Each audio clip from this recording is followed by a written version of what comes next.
such sights to show you.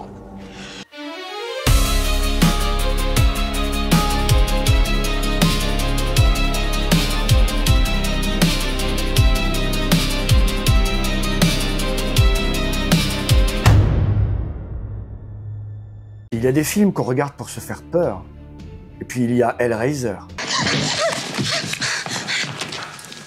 Un film qu'on regarde pour être dérangé, pour être tenté, pour se demander jusqu'où irais-je pour ressentir quelque chose. Clive Barker ne voulait pas seulement faire peur, il voulait marquer la chair. Aujourd'hui, je t'emmène là où plaisir et douleur deviennent indissociables. Bienvenue dans la rétrospective Hellraiser. Et tout commence avec un cube et beaucoup de sang.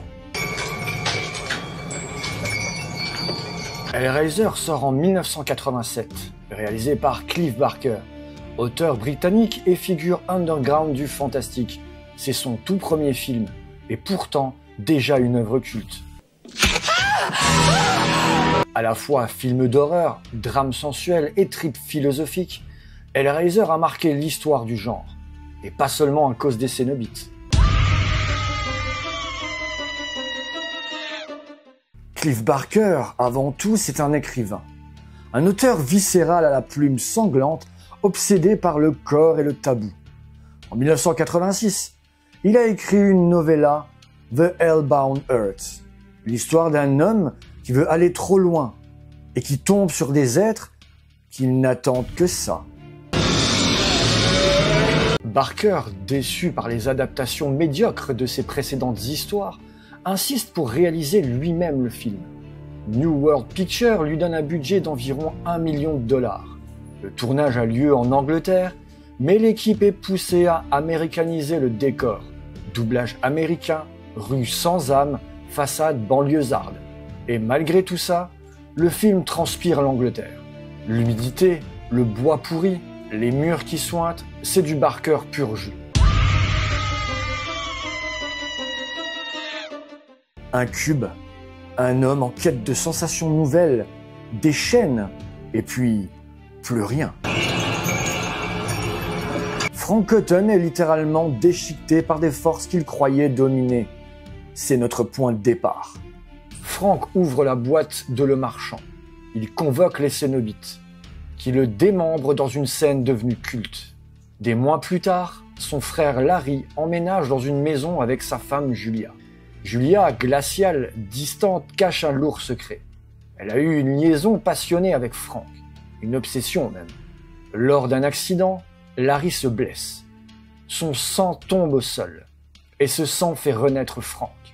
Enfin, une version incomplète de Frank, sans peau, sans pitié. Julia, poussée par sa nostalgie malsaine, va tuer pour lui redonner corps. Et pendant ce temps, Christy, la fille de Larry, sent que quelque chose ne tourne pas rond. Hellraiser, ce n'est pas juste un film gore, c'est une tragédie intime. Julia, pas une simple méchante. C'est une femme rongée par le manque, par le souvenir d'un plaisir perdu. Elle tue non pas par cruauté, mais pour revivre un orgasme qui a tout bouleversé. Je suis prête à exaucer tous tes caprices. Et Frank, ce n'est pas un monstre comme Jason ou Freddy, c'est un homme brisé par son propre appétit. Le vrai monstre ici, c'est l'obsession. Clive Barker parle du plaisir comme d'une drogue. Plus tu vas loin, plus tu veux dépasser la limite. Les Cénobites ne punissent pas, ils répondent à un appel. Frank a ouvert la boîte, il a demandé, ils ont livré. Et maintenant il veut revenir, mais sans les conséquences. Il fuit un enfer qu'il a lui-même sollicité. Les Cénobites, figures religieuses, démons, explorateurs de chair. En réalité, ils sont tout ça à la fois. Leur look est inspiré du BDSM, cuir noir, chaîne, aiguille. Ils sont l'incarnation de ce qu'on cache sous la surface du désir. Et Pinhead ne crie jamais, il prie. Le design des Cénobites a été pensé comme une fusion entre le sacré et le sadique. Pas de hurlements, ils parlent lentement, comme des prêtres de l'enfer. Clive Barker, qui fréquentait le milieu underground londonien, a intégré tout un imaginaire cuir et fétichiste dans leur apparence. Et ça se voit, leur horreur est codifiée, ritualisée. Pinhead n'est pas un boogeyman, il est un messager.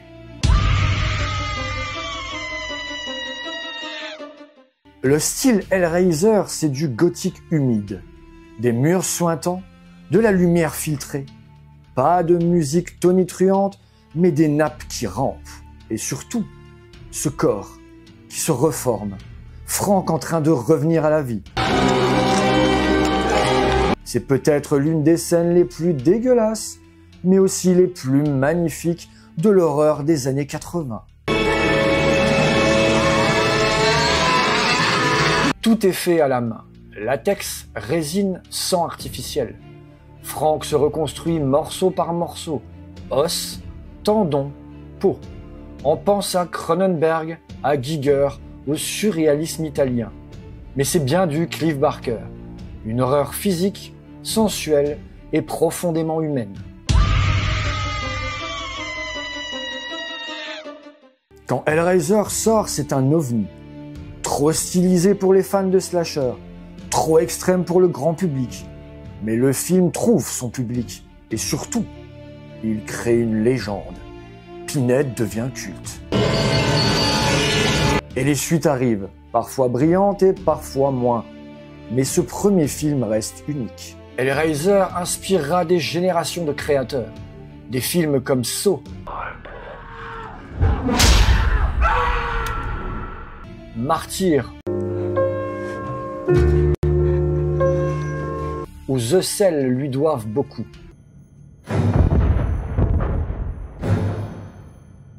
Même dans le jeu vidéo, l'influence est là. Silent Hill,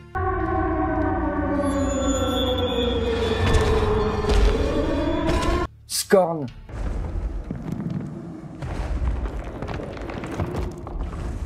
Dead by Daylight,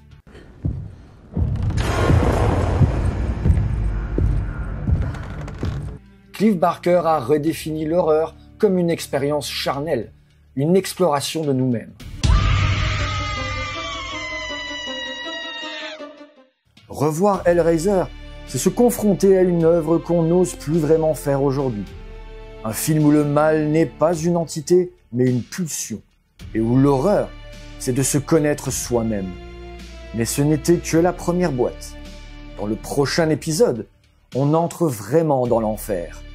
Hellbound, Hellraiser 2, c'est l'architecture du chaos, les origines de Pinhead et une descente encore plus tordue.